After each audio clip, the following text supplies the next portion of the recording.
I'm Lindsay Lipman, and this is Texas Voices, the podcast, a production of Central Texas News Now in Waco, Texas. It's kind of stuck in limbo for, I don't know, 2 or 3 years. Depression and anxiety, and I got to a place where I was sleeping with my pistol. Al Landoll is a blacklight artist. He uses a method of painting called pointillism. We sat down in a room dedicated to his work at the Waco Winery to talk about how art saved his life. I was born in Denver, Colorado, St. Anthony's Hospital in Lakewood, and then lived in Golden for all those many years. I played in the snow, spent weekends and vacations in the back of a CJ2A Jeep that my dad had because it was go to the mountains, go to the mountains.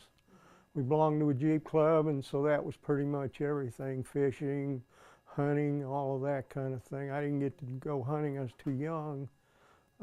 Then we come about 15 years old, and Dad ran out of work, so he was hunting a job, and a friend of his lives here in Texas, lived in Houston at the time, said, hey, you know, he had moved here to Waco, you need to come down here and teach school with us at JCTI at the time.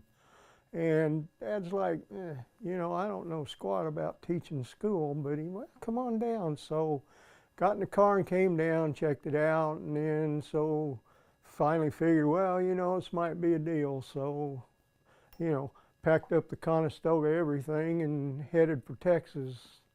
And that's how we got here to Waco, Texas. I was 15, too young to say, well, no, you know, because like, you know, somebody else is providing dinner and clothes and all of that, so you really don't have a say. No mountains, though. Yeah, that was, boy, coming here was culture shock. Yeah.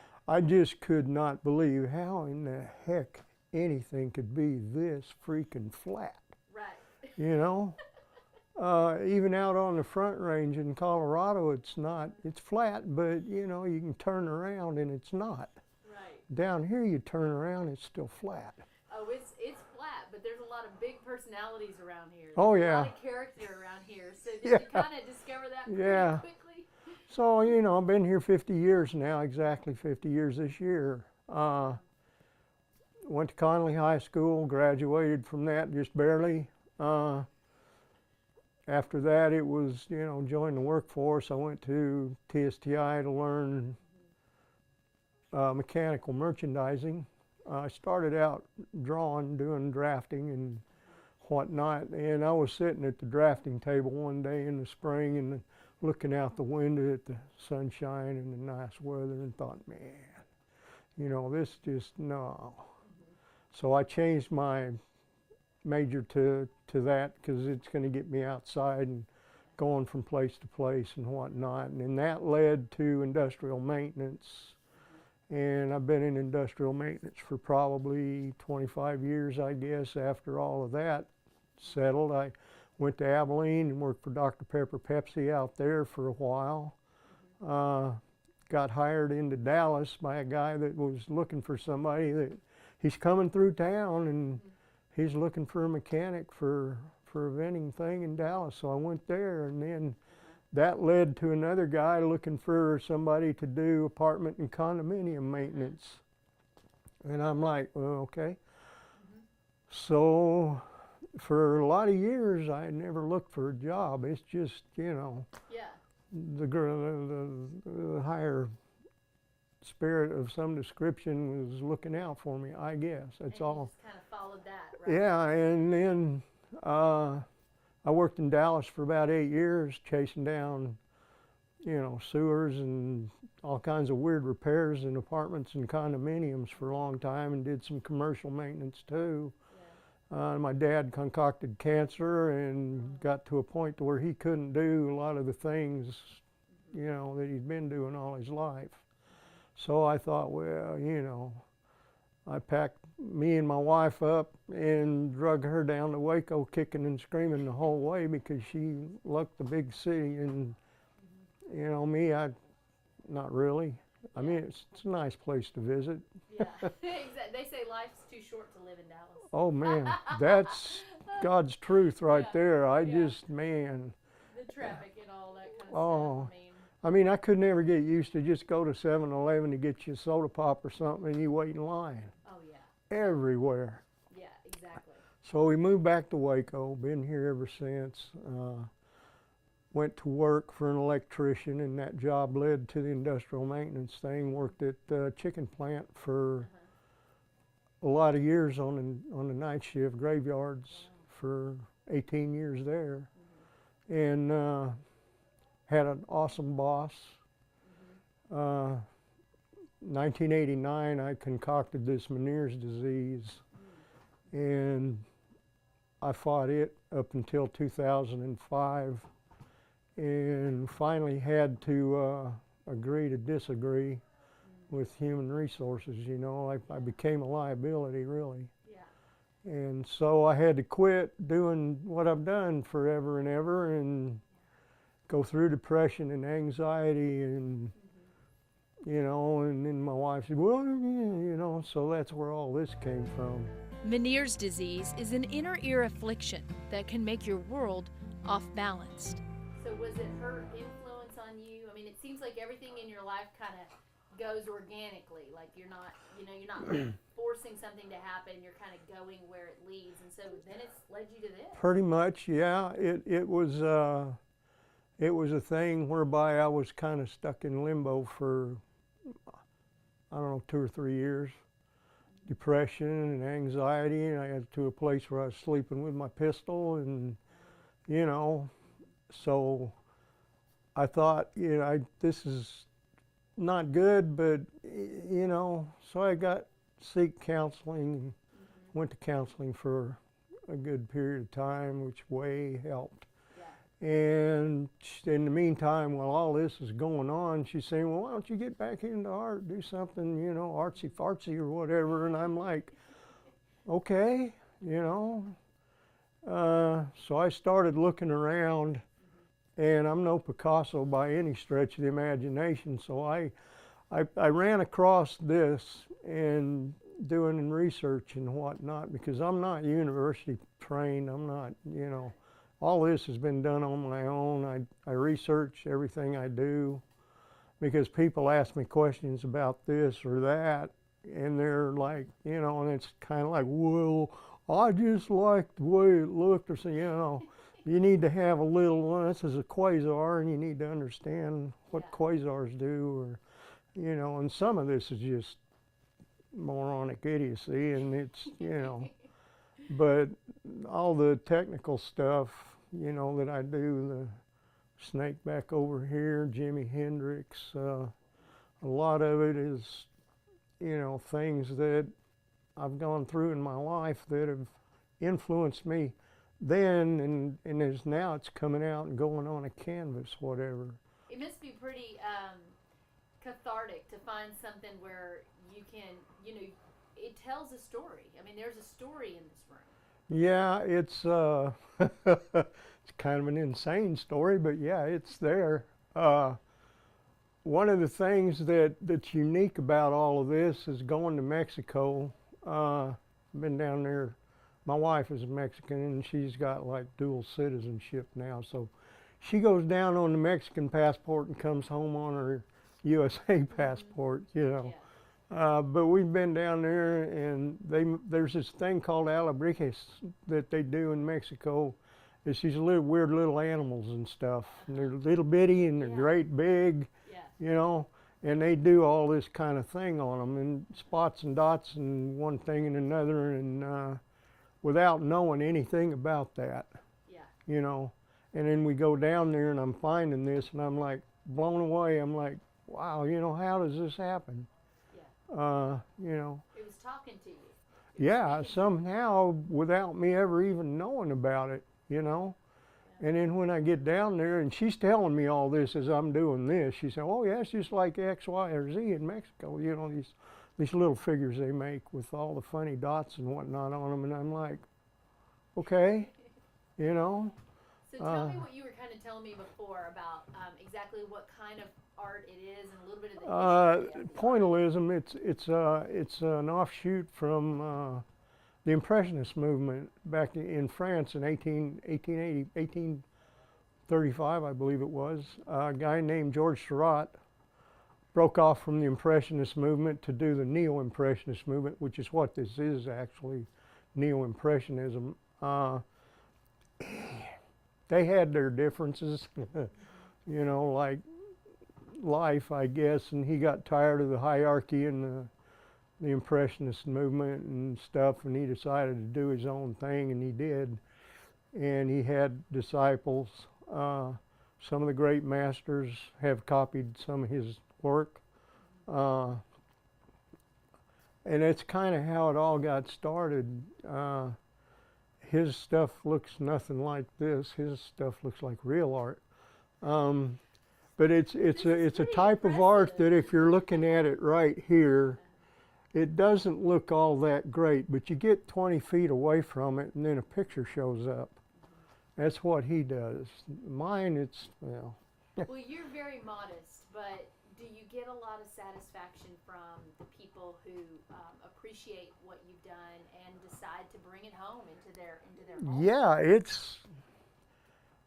it's not something that everybody likes, and this here with black lights is not anything that, there's a dichotomy for it, I guess, but it's a niche, and it's not everybody wants a black light piece in there because they're gonna have to buy the black light that, and all of that, and so, you're only gonna make a sale to somebody that just can't live without it somehow or other, or the 60s were good to them also, I've noticed that in here. Yeah, it's, I'm sorry, but I went through it all, and I'm kind of a history bug too. But anyway, it's gratifying. It's surprising, really, for me, that anybody in their right mind would want, any of this. I get a lot of inspiration for doing this out of the cosmos. I like doing the abstract stuff that doesn't make sense too much. Just different things bug me, and I'll put them on, like these two musicians. Just something came to me. I said, man, I need to do a couple of pieces, Frank and Terry, and so I did, and then, this thing here and the snake is a thing out of, well, it depends on who you talk to. It's Mayan mythology. And all of the peoples of Central America, the indigenous peoples, have this guy in their mythology, but he does all kinds of different things. He's a keeper of crops, he brings rain, he's a guardian of the underworld. It just depends on who you're talking to as to what he does in their mythology. Willie Nelson needs that. Hmm? I said Willie Nelson needs that. Yeah. Like on his bus or something. Yeah, Cool. yeah, Something yeah. cool like that. So do you feel like, would you credit the art? I mean, I know you said you went to counseling and everything like that, but do you feel like the art gave you new life or kind of pulled you from that dark place? It certainly helped. It certainly helped. It gave all the nonsense running around in my head a place to rest, and believe me, I've got tons of things going on in my head constantly. I've got 2 pieces out there that I'm working on. I've got another one at the house I just finished, and then I've got 3 more things to do before February. I've got art in Spain, and I've got to start on it in December. My wife and I do it together. It's a big canvas hanging that there's this little city, Gata de Gorgo, Spain, and they've got a street with about 100 balconies. It's like studio apartments or whatever, and they tie these things up to these balconies in the month of August as a show. And it's people from all over the world, which is what blows me away because, I'm just a punk, And Art can take you anywhere, Yeah, and we started doing this in, well, I don't know, 6 years ago, whatever the year was, in 2012, right? And she went over there with one of her university professors from Mexico City. They're real good friends, and they went over there to check out mushrooms because she does a lot of natural dyes with natural stuff like mushrooms and pecan shells and red onions and whatever will make color. Yeah. And so they went over there for this symposium and these mushrooms, and she had to do a part about Texas mushrooms in this symposium, and it was all the mushrooms she had. It was like 10 or 15 different types of mushrooms all came out of our yard, you know. I'm surprised they let her on the plane. Yeah, well, she put it in the UPS and sent it over there ahead of time, so she did come home with some contraband. That's a story for another day. Yeah, it's another story. But anyhow, that's how the thing in Spain started. And she came home and well, we need to do this, and so we did a piece and submitted our pictures, and so we're 6-0 on the selections, which is and you're competing with people all over the freaking world, man. Yeah. Well, I think what I like about walking into this room is you feel introspective, you feel like zen. It feels very zen, because it is dark when you walk in, and you're able to kind of look at each piece, but you see more as you keep looking at it. There's so much to see. It's what I like to do with my art. I like to do stuff that you can look at it 100 different times, and maybe every time you see something a little bit different. I mean, it's something you don't get sick and tired of looking at it. I mean, maybe some of it is, but I like to infuse. I sold a piece that had Einstein on it. I did for just hang on the wall here. And do you ever recreate a piece, or it's just you do it and you're not going to do it again? Well, I could do it again, but it wouldn't be the same. So this series that I'm doing is called Texas Voices, and so many people can use their art, whether they're a musician, an artist, to give a message. Do you feel like you have a message through your art, or do you feel like you're able to express yourself in ways that you couldn't, you wouldn't be able to speak or say? My whole take on my art is, first I have to like it and enjoy it, and I'm really not worried if it says anything to anybody else. I don't want it to really be too political, because you can go anywhere in the world or anywhere in town or wherever and find enough of that. I just want something fun, colorful. I love playing with colors.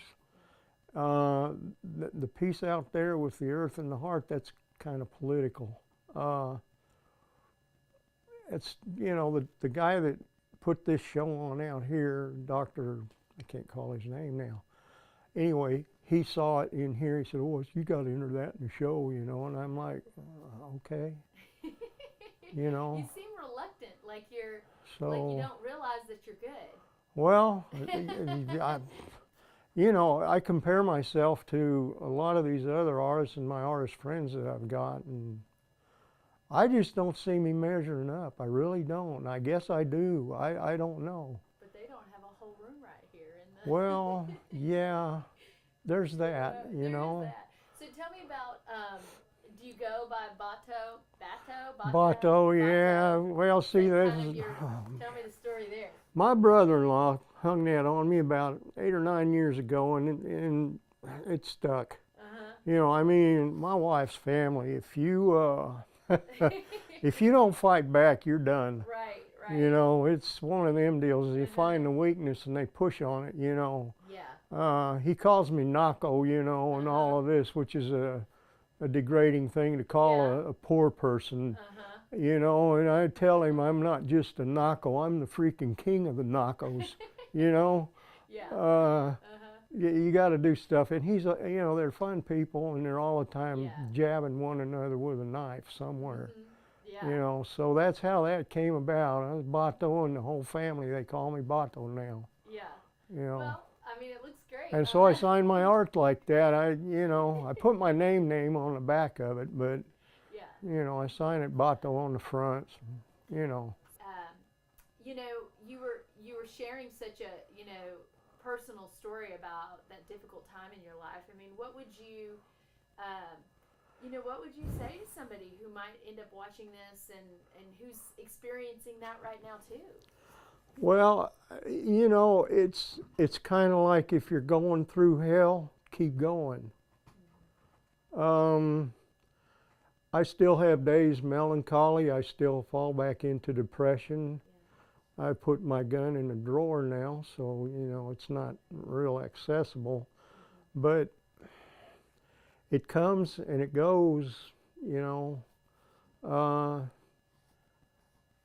would say to somebody that's fighting to just keep fighting, because if you don't, you're done, and it's not cool to waste good. There's a lot of good in the world. Yeah, and this thing that I've got, and it's Meniere's disease. It's a balance disorder. There's in your semicircles, there's two different little canals in each circle, and each one of these canals has a different fluid. And what happens, the membrane between them breaks down and those fluids mix, and when that happens, you're done.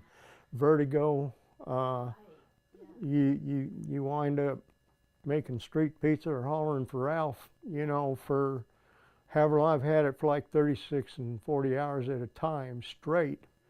And the only thing they could do for me is I go to the ER and they give me a shot of morphine. In a couple of hours, I was good, I've had 3 surgeries. It's in my right ear. It's done. It doesn't work anymore. So, but, the doctor that works on me and has done this is a miracle worker. I'm a worst case scenario. You know how that goes. Well, I've got X, Y, or Z, but that's all right. I'm not gonna, but I thought, well, maybe not. I didn't exactly say that, but I started doing my research and scared me to death. And yeah, sure enough, it came to blows. They cut a hole in the back of my head, my last surgery, and smush your brain to one side and section my balance nerve. And it's one of them kind of surgeries that could hit or miss. You could die on the table or, successfully get through it, and I did. And it's not like just one doctor. I was on the table for like 9 hours. And he has a whole team of people. He's a neuro-otolaryngologist, and he's got a some kind of other doctor that around the corner from him in the clinic down in Temple that helps him when he does these things. And it's all microscopic, and oh geez, but he didn't quite get all of the nerve. There's just a few fibers left. He figures is why I'm still having problems, because I'm still getting just a little bit of a signal here and a whole signal here, and the brain's not adjusting like it should, So it's amazing. Each day that you're living, breathing, doing your thing. Oh yeah, it's it's a blessing just to get up in the morning and and then this. Oh my gosh, and so I'm making new pieces to come in here and swap some out, and when I sell one, I got a hole in the wall that I gotta fill. That'll drive you nuts. You're like, I gotta put something up there now. Because it just doesn't look right. So, one of the big questions I get is, how do you do this, And I tell the people, and I don't bring them with me, but I use TIG rods. TIG is a welding process, tungsten inert gas, and little rods are tungsten rods about, I don't know, 6-7 inches long. I was using bamboo and pine and different woods, toothpicks. And it worked okay up until the points would get moist, and then they'd bend, and then the uniformity of the dots would go south. And so I got to thinking, man, there's got to be a better way, And then it hit me. I said, man, TIG rods. So I grind whatever kind of point I need on the end of a TIG rod, and you know, There it is. no more, I mean, I didn't even think about that. no About- more problems with, Yeah. you know, the points being all messed up and yada yada. Yeah, you know. exactly. Well, those are all my questions. Anything I didn't Puts- ask you that you wanted Whoa, to gosh, talk I don't know. Gee, I guess when I go to the bathroom, I only use 10 squares. about? That's definitely making a mistake. I don't know. Picture I don't know. It's over- that's pretty much everything, I guess. Texas Voices features the artists, musicians, and creatives in our great state. Subscribe to the podcast for new episodes or watch Central Texas News Now on Roku.